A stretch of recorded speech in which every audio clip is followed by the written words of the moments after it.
Welcome back to the Stade de Nice in Nice for this. Well, I'm here for England versus Japan, but I've just watched. The media room was absolutely packed. People huddled around the TVs, watching that pulsating, epic game between Fiji and Australia in Pool C, which is just living up to the hype and is delivering on all the promise that it showed. What a game. What a game. And Fiji are such good value at the minute. Both the games they've been involved in have been the two best games in the tournament so far. This was pure drama, pure anxiety, and I don't know what it must have been like if you were Australian or Fijian watching that, because I was tense. There's so much entertainment, and I think most importantly, the best team won. And there's no complaints. We're not talking about officiating, decisions like that. I mean, there's some moments we can definitely discuss and talk about, but ultimately we're talking about bravery of the team, brilliant moments of individual skill. And actually that was a team win for Fiji. Which showed some maturity, which makes them a very dangerous prospect as you move deeper into the competition. I think one of the important things I want to emphasise first off is that the bonus points in this pool are looking very significant. I didn't think yesterday, and on my Wales-Portugal review, I kind of said, the bonus point's probably relatively immaterial for Wales. I was totally wrong on that. That bonus point for Wales yesterday now looks on just behind me. That's where Taulupe Faletau scored that try under those posts there. That looks massively important. Just as it could be massively significant that Fiji did not manage to get more than 7 points clear with that kick at the end, and other kicks in the second half that could have taken a bonus point away from Australia. Equally, that 2 bonus points that Fiji managed to get last weekend could prove very, very significant as well. So this one is going down to the wire. That game in Lyon next Sunday between Wales and Australia it's absolutely massive. And had the game gone another way, there could have been much, much less riding on that game. I will be there in Lyon next weekend, and I cannot wait. The 2 games I'm going to be at next weekend, which I'll be covering on the channel, Ireland versus South Africa and Wales versus Australia. And also New Zealand versus Namibia on Thursday. But my goodness me, that's a couple of incredible games. And so if you enjoy the content on the channel, if you enjoy the videos, you can show that appreciation by just giving a thumbs up. That's all you have to do, and it helps tell other people that I exist, because it's just me travelling around France trying to cover the Rugby World Cup because I love rugby. And if you do too, hit subscribe on the channel so you don't miss any videos. So I cannot wait for the Eddie Jones press conference after that one. It's going to be entertaining. But this game, you knew it was going to be good from the very start. The anthems were full-blooded, and I thought we're going to have a good time here. And actually, I just want to say well done to World Rugby on the whole anthems thing, because they listened and they've made changes, and that's great.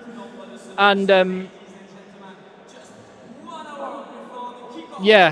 think what I want to say about Fiji is you always talk about them having moments of outrageous individual skill, and there were some of those. We always talk about moments of magic, and there were some of those, but actually Fiji won by playing proper tournament rugby. That's what I'm so impressed about with them in this tournament. This game, they built scoreboard pressure, 3 points, 6 points, 9 points, scored a couple of tries, but actually managed the game really well, kicked themselves into good positions. This is all without their fly half that looked massively important for them, Caleb Muntz, and he is massively important for them. But they managed to do it without him, and they just managed the game better. And in almost every department, maybe line out aside, they were better than Australia. And Australia have got some searching questions to ask themselves.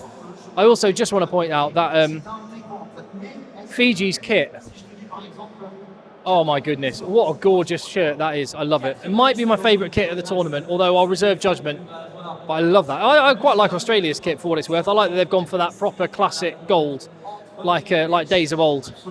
But Fiji are like the 2 players that came back into the starting lineup this week, Lavani Bottia at open side flanker and Joshua Tuisova at 12, made such a massive difference. They were both huge at the breakdown.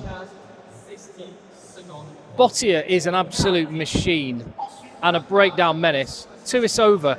So Nick Mullins, the commentator in England, I know Nick well, I love him, he's a good bloke. He used the phrase in the England-Argentina game last week in the commentary in England, in the UK, Manu Tuolangi, destroyer of worlds, when he made that massive hit. No. Joshua Tuisova, destroyer of worlds. That guy is absolutely terrifying. And I've played with and against Fijians playing rugby over the years, and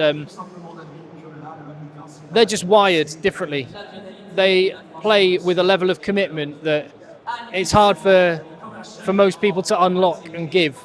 They fly into absolutely everything, and the solidity that was there in that game from Fiji for having Joshua Tuisova as 12 was massive for them. And that's not to criticise Semi Radradra, but him on the wing and Tuisova at 12, they just looked defensively so much stronger, and that was a source of many of the breakdowns. They were winning those midfield collisions, and then Botti was able to get over the ball. Really, really smart.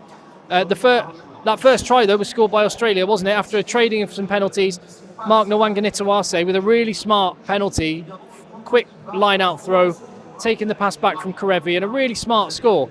Although I will say, should never have been allowed to be given. And I think we were all, I don't know if you were in the same situation, but I was thinking, not again, when that one was given, because at the breakdown that led to Nick White's brilliant 50-22 kick, Arnold absolutely interfered with the Fijian player trying to place the ball on the floor, and that was illegal and should never have happened. So I was starting to scratch my head then and go, please, not again. Let's not be talking about officials. I'm just turning the page because I made a couple of notes. Oh, yeah, that's right. And then after that, it looked like Fiji had been disallowed a try, which, again, I was scratching my head a little bit over that one because Australia took a quick line out, threw it over the top, missed their man. Fijian player grabbed it, walked under the posts, and the referee called it back and said, no, the defensive line weren't ready. Now, maybe there's some technicality of the laws that I'm not aware of. I'm fully willing to accept that may be the case, but I was scratching my head going, what does it matter if Fiji's defence was lined up or not? Either the guy that caught the ball was in a legal position or not. And if he was in a legal position, then play on. So, anyway, I will say, just to balance things up, that Droa Sisi, the fullback, probably may count himself lucky not to have been penalised for a possible high tackle on, I forget who it was, might have even been Karevi in the second half. But the referee just let it go. TMO didn't see anything. And so, you could argue that they got away with one there. So hopefully, and you would like to think these things balance out. I'm never a believer in refs have to get everything spot on and everything right. You just didn't want the feeling like last week that there had been some level of injustice. And so, fair enough. And as it happened, it didn't really matter because Fiji just managed the game that better in the key moments. They were the better team, and they can improve. That's what I really like about watching Fiji. They can improve. Their line-out can get better, and they will improve. And they're going to be a handful if they make it to the quarterfinals for England, Argentina, or Samoa. They are going to be a proper handful. The individual talent in that team is outrageous, and with the loss of Caleb Muntz, I've got to say that their scrum half, managing the game the way he did with his tactical kicking and his goal kicking was huge. So they've still got that kind of balance that you need when it comes to tournament rugby. As for Australia, well, the expectations coming into this World Cup were low, and maybe there was a bit of hope. They looked quite good last week against Georgia, and that was a step backwards. They've lost Skelton, and it's a squad lacking on experience already, and they've lost a big chunk of it there with him. For how long? Not sure yet. We'll wait and see what Eddie Jones says about that one, but they can't afford that. There are some players they can't afford to lose. Karevi, Skelton, Korobete. They did spark a little bit of energy when the players came off the bench in this one, but they were just never quite in the game. And they actually did well. When you look at the stats, they probably did well to get a losing bonus point out of that one.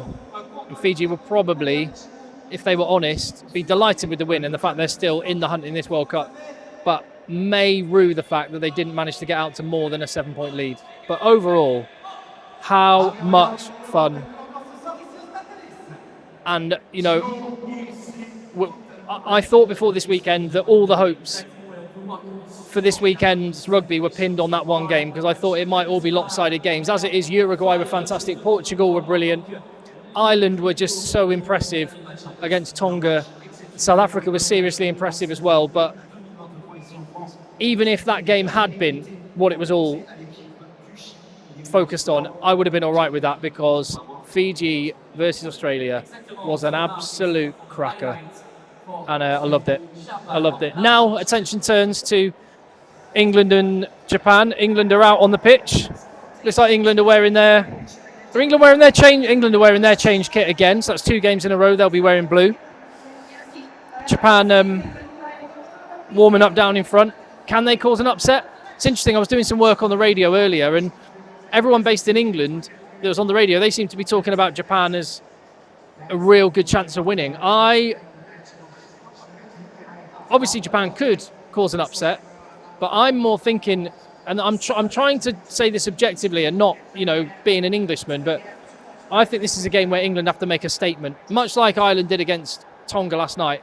And England won't be that good, don't get me wrong, they're not Ireland, but I think they've got to try and make a statement here with a very, very good win.